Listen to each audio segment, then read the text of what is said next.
हाय बच्चों, आज हम साइंस के पार्ट फर्स्ट में क्लास 6 के चैप्टर फर्स्ट भोजन कहाँ से आता है के बारे में अध्ययन करेंगे। भोजन कहाँ से आता है अर्थात हम भोजन के स्रोतों के बारे में इस अध्याय में पढ़ेंगे।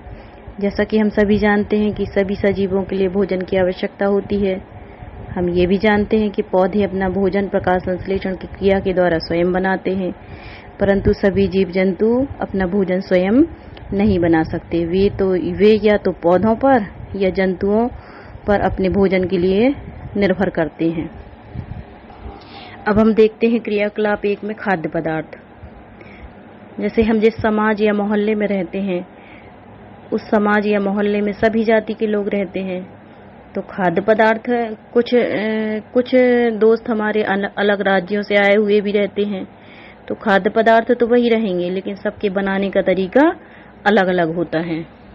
जैसे चित्र 1.1 में दिया गया है विभिन्न खाद्य पदार्थ। उसमें इडली, सांभर, चटनी का चित्र दिया है, मछली और एक कटोरी में दाल सब्जी वगैरह रखी है। तो इडली हम देख सकते हैं, इडली दक्षिण भारतीय व्यंजन है। जैसे उड़ीसा में चावल ज़्यादा खाया जाता है। हम मध्य प्रदेश में रहते हैं, मध्य प्रदेश में रोटी, सब्जी, चावल सभी चीज़ें खाई जाती हैं।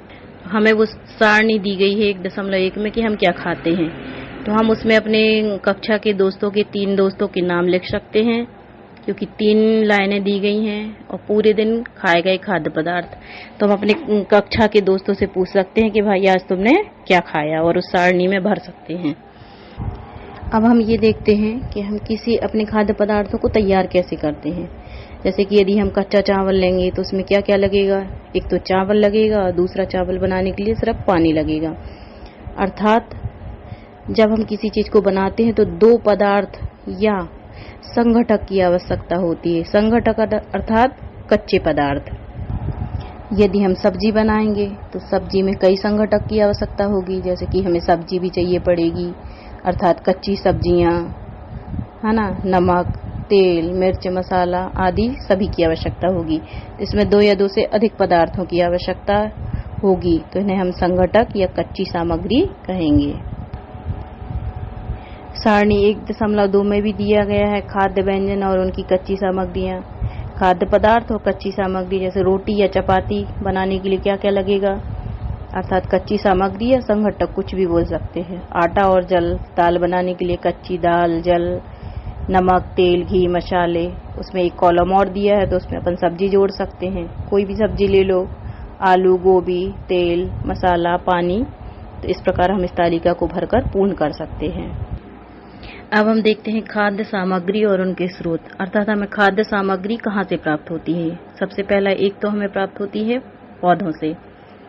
पौधों से क्या क्या प्राप्त होता है हमें, पौधों से सभी चीज़ें मिलती हैं, जैसे कि फल, सभी प्रकार की सब्जियां, है ना, मिर्च, मसाले और गेहूं, चावल, दाल, ये सभी हमें कहाँ से प्राप्त होंगे, पौधों से। और दूसरा स्रोत है खाद्य पदार्थों का जंतुओं से। तो जंतुओं से जो स्रोत प्राप्त होते हैं उन्हें जानता उत्पाद कहते हैं। तो जंतुओं से हमें क्या क्या प्राप्त होता है, जैसे कि दूध, अंडा, मुर्गा, मछली, झींगा, मांस। जंतुओं से हमें मक्खन, क्रीम, घी, पनीर, दही, ये सभी जंतुओं से प्राप्त होता है। अर्थात हमारी खाद्य सामग्री या उनके स्रोत कौन से हैं, 2 ही हैं, एक प्राकृतिक और दूसरा जंतुओं से प्राप्त होने वाले स्रोत। जैसे कि चित्र 1.2 में खाद्य संघटक के स्रोत दिए गए हैं। जैसे कि कुछ पादप स्रोत हैं, जैसे कि फल, अनार वगैरह, आम वगैरह रखे हुए हैं चित्र में और दूसरा है कुछ जंतुओं से प्राप्त होने वाले स्रोत हैं, जिसमें मुर्गा दिया है, अंडा दिया है। इसमें नीचे एक सारणी भी दी गई है जिसमें खाद्य व्यंजन है और उनके संघटक अर्थात कच्ची सामग्री। जैसे कि इडली में क्या क्या लगेगा, चावल, उड़द की दाल, नमक, तेल। तो उसके स्रोत बताने हैं। चावल कहाँ से प्राप्त होगा, पौधों से, अर्थात पादप स्रोत है। चिकन करी, इसमें क्या क्या लगेगा, चिकन मसाला, तेल, घी। तो चिकन जंतु से प्राप्त होगा, तेल, घी पौधों से या जंतु दोनों से प्राप्त हो सकता है। पौधों से प्राप्त होगा, जैसे सोयाबीन से, फल्ली से। तिली से, सरसों से, इससे भी तेल प्राप्त होगा। और घी कैसे बनेगा? दूध से, मक्खन से। तो इसका स्रोत हो जाएगा पौधे और जंतु दोनों हो जाएगा। अगली चीज क्या है? खीर। खीर में क्या क्या लगेगा? दूध, चावल और चीनी। दूध कहाँ से प्राप्त होगा? जंतुओं से। और चावल कहाँ से प्राप्त होगा? पौधों से। अब जैसा कि हमने देखा कि पौधे हमारे भोजन का मुख्य स्रोत हैं। हम पौधे के कौन से भाग का उपयोग खाद्य पदार्थ के रूप में करते हैं? हम कई पत्ते वाली अनेक सब्जियां भी खाते हैं। कुछ पौधों के फलों का उपयोग भोजन के रूप में होता है। कुछ की जड़ें जैसे कि गाजर, मूली, ये सभी क्या हैं? जड़ें हैं। इनका उपयोग भी हम भोजन के रूप में करते हैं। तना, अदरक, आलू, ये तना है, इसका उपयोग भी हम भोजन के रूप में करते हैं। कभी तना कभी कभी पुष्प के रूप में भी हम भोजन का उपयोग करते हैं। जैसे कि सीताफल या काशी फल के फूलों को चावल की पिट्ठी में डुबोकर उसकी पकौड़ी तलकर भी खा सकते हैं। केला कच्चा खाएं तो उसकी सब्जी बना सकते हैं, और पक जाए तो उसको फल के रूप में खा सकते हैं। अर्थात पौधों से हमें जड़, तना, पत्तियां, फूल, फल सभी प्राप्त होते हैं। चित्र 1.4 में हम देखते हैं सरसों का पौधा। तो सरसों के पौधे की पत्तियों का उपयोग भी हम सरसों के साग के रूप में करते हैं। उसके बीजों का उपयोग अर्थात सरसों का उपयोग काय में करते हैं? इसका तेल भी बनता है। इसके अलावा चावल, सब्जी फ्राई करने में भी इसका उपयोग आता है। तो हम इस चित्र को अब समझेंगे।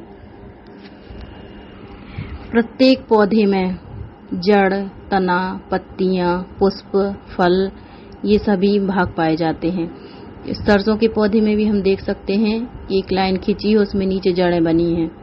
तो उसमें एक पहले नीचे मोटी जड़ आई है और उससे उस जड़ से अन्य जड़ें निकली हैं। अर्थात उस मोटी जड़ को क्या बोलेंगे हम? प्राथमिक मूल अर्थात जड़। और ये उससे जो अन्य जड़ें निकली हैं उसको हम क्या बोलेंगे? द्वितीयक मूल या जड़। तो ये पूरा प्राथमिक मूल से लेकर द्वितीयक मूल तक इसको हम क्या कहेंगे? जड़ तंत्र अर्थात मूल तंत्र कहेंगे। इसके ऊपर वाला भाग हो जाएगा तना। तना से कली निकलेंगी, पत्तियां निकलेंगी, डालियां निकलेंगी, और ऊपर फल लगे हुए हैं। फल में सबसे ऊपर देखिए पुष्प हैं। तो पुष्प तक से लेकर नीचे जड़ों के ऊपर के तने वाला भाग, इसको पूरे भाग को हम क्या बोलेंगे? प्ररोह तंत्र। और इस तरफ हम देख सकते हैं कि तने के जॉइंट वाले भाग से जो पत्ती निकली है उसे क्या बोलेंगे हम? नॉड बोलेंगे। और दो नॉड के बीच का भाग क्या कहलाता है? दो जॉइंट के बीच का भाग इंटरनॉड कहलाता है। हाँ बच्चों, हमारे आसपास कई पौधे रहते हैं जिन्हें हम जानते हैं ये किस चीज का पौधा है। सब्जियों के बारे में भी जानते हैं। और कई पौधे कैसे रहते हैं? अनजान रहते हैं। तो कभी भी उनका परीक्षण ना करें, मतलब उन्हें चखें ना, उन्हें खाकर ना देखें, क्योंकि वो कभी कभी पौधे कैसे हो सकते हैं? विषैले हो सकते हैं। हाँ बच्चों, अब हम क्रियाकलाप 5 में देखते हैं चित्र 1.5 में साबुत मूंग और अंकुरित मूंग। और चित्र 1.6 में दी गई है साबुत चने और अंकुरित चने। तो इन्हें कैसे अंकुरित करेंगे हम? इनको पानी में भिगो देंगे रात भर के लिए किसी बर्तन में, और सुबह पानी निथार देंगे और उसको एक कपड़े की पोटली बनाकर बांध देंगे और कुछ समय के लिए छोड़ देंगे। तो हम क्या देखते हैं कि उसमें हल्की हल्की सफेद कलर की 2 रचनाएं निकल आती हैं, उन्हें अर्थात मूलांकुर और प्रांकुर। तब इन्हें हम क्या कहेंगे कि ये जो चने हैं ये कैसे हो गए हैं? या मूंग अंकुरित। अगर हम इन्हें प्रातःकाल टहलने जाएं और व्यायाम करें, उसके बाद इनको खाएं, तो ये हमारे लिए बहुत ही फायदेमंद साबित होंगे। कभी कभी हम इन्हें मसाले डालकर इन्हें और स्वादिष्ट बना सकते हैं, तो हमारा अल्पाहार तैयार हो जाएगा। अल्पाहार मतलब हल्का भोजन। हाँ बच्चों, शहद के बारे में तो आप जानते ही होंगे। क्या आप जानते हैं शहद कहाँ से आता है? शहद स्वाद में बहुत ज़्यादा मीठा रहता है, बहुत पौष्टिक होता है। इंग्लिश में से हम हनी भी कहते हैं। तो मधुमक्खियों को तो सबने देखा है, मधुमक्खी का छत्ता, जैसे चित्र 1.7 में दिया गया है मधुमक्खी का छत्ता। इसमें मधुमक्खियां क्या करती हैं? फूलों से मकरंद लेती हैं। मकरंद अर्थात मीठा रस चूसती हैं और उसे इकट्ठा छत्ते में भंडारित करती जाती हैं। भंडारित आने इकट्ठा करना। उस छत्ते से हमें क्या प्राप्त होता है? शहद प्राप्त होता है। हाँ बच्चों, अब हम कुछ पालतू पशु और कुछ अन्य जंतुओं के बारे में देखते हैं कि वो खाते क्या हैं। जैसे कुत्ता, बिल्ली, भैंस, बकरी, इनको तो सभी जानते हैं। गिलहरी, कबूतर, छिपकली या छोटे कीट वगैरह, तो ये खाते क्या हैं? तो सारणी 1.5 में हम देख सकते हैं जंतु और उनका भोजन। तो जीव का नाम बताना है और जीव उसमें दिया हुआ है, हमको ये बताना है कि वो खाते क्या हैं। खाया जाने वाला भोजन, जैसे कुछ का उसमें दिया हुआ है। भैंस क्या खाती है? खली खाती है, घास, भूसा, अनाज, पत्ती। बिल्ली क्या खाती है? छोटे जंतु, पक्षी, दूध। चूहा उसमें दिया नहीं है, लेकिन हम लिख सकते हैं अनाज वगैरह। हमारे घर में जो उसे खाना वगैरह मिलता है वो खाता है। शेर मांस खाता है। बाघ भी मांस खाता है।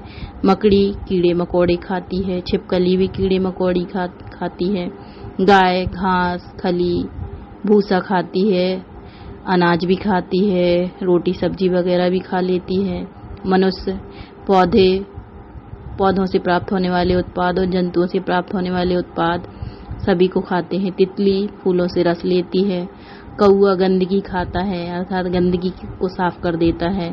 सड़े गले जानवरों को खाता है और अन्य चीजें भी खाता है। इस सारणी के आधार पर हम देखते हैं कि हम जंतुओं को के खाने के आधार पर उनको 3 भागों में विभाजित कर सकते हैं। जैसे कि पहले शाकाहारी हम किसे कहेंगे, है ना? जो पादप उत्पाद खाते हैं हम उन्हें शाकाहारी कहते हैं। जो जंतु मांसाहारी, जो जंतु या प्राणी मांस खाते हैं उसे हम मांसाहारी कहते हैं। सर्वाहारी जंतु कौन कहलाएंगे? सर्वाहारी के अंतर्गत आएंगे जो मांस भी खाते हैं और पौधों से प्राप्त उत्पाद भी खाते हैं। जैसे कि सारणी 1.6 में दिया गया है, शाकाहारी, मांसाहारी, सर्वाहारी। तो शाकाहारी में गाय है, मांसाहारी में शेर है और सर्वाहारी में कौआ है। मतलब कौआ मांस भी खाता है और पौधों से प्राप्त भोजन वगैरह भी खाता है। और 2 कॉलम खाली है तो उसमें अन्य चीजें भी लिख सकते हैं हम। शाकाहारी में बकरी, मांसाहारी में बाघ और सर्वाहारी में भालू लिख सकते हैं। फिर से लिख सकते हैं शाकाहारी में घोड़ा, मांसाहारी में चीता, सर्वाहारी में मनुष्य, क्योंकि मनुष्य भोजन भी खाता है, मांस भी खाता है। शाकाहारी में भैंस, मांसाहारी में लोमड़ी, बड़ी मछलियां, शार्क वगैरह, और सर्वाहारी में चूहा भी लिख सकते हैं, है ना? तो इस प्रकार 3 उसमें बांटा गया है, विभाजित किया गया है जंतुओं को। शाकाहारी, मांसाहारी, सर्वाहारी। जो पौधों से प्राप्त उत्पाद खाते हैं वो मैं फिर से दोहराती हूँ कि शाकाहारी कहलाते हैं। जो केवल मांस खाते हैं मांसाहारी कहलाते हैं। जो मांस और पौधों से प्राप्त दोनों उत्पाद खाते हैं वो क्या कहलाते हैं? सर्वाहारी कहलाते हैं। हाय बच्चों, कक्षा 6वीं के पाठ 1 भोजन कहाँ से आता है कि दूसरे भाग में आपका स्वागत है। पहले भाग में हमने अध्याय के महत्वपूर्ण बिंदुओं पर चर्चा की थी। अब भाग 2 में हम अध्याय के महत्वपूर्ण प्रश्नों अभ्यास पर चर्चा करेंगे। जैसे पहला प्रश्न है, क्या सभी जीवों को एक ही किस्म के भोजन की आवश्यकता होती है? इसका आंसर होगा नहीं। सभी जीवों को एक ही किस्म के भोजन की आवश्यकता नहीं होती, उन्हें विभिन्न प्रकार के भोजन की आवश्यकता होती है। अगला प्रश्न है, 5 पौधों के नाम लिखिए या बताइए इनके कौन से भाग का उपयोग खाद्य पदार्थ के रूप में होता है। तो हम कोई भी 5 पौधे ले सकते हैं। जैसे कि पहला मेथी की कौन कौन से भागों को खाया जाता है? बीज और पत्तियां। गाजर की जड़ खाई जाती है। पालक की पत्तियां खाई जाती हैं। मूली की जड़ और पत्तियां दोनों खाई जाती हैं। पत्तियों की सब्जी बनाई जाती है। बंद गोभी, इसकी भी हमें पत्तियां खाते हैं हम। अगला प्रश्न है, कॉलम ए को कॉलम बी से मिलाना है। कॉलम ए में दिया गया है 1 में दूध, दही, पनीर, घी, इसको काय से मिलाना है? सभी जंतु उत्पाद हैं, आखिरी वाले से।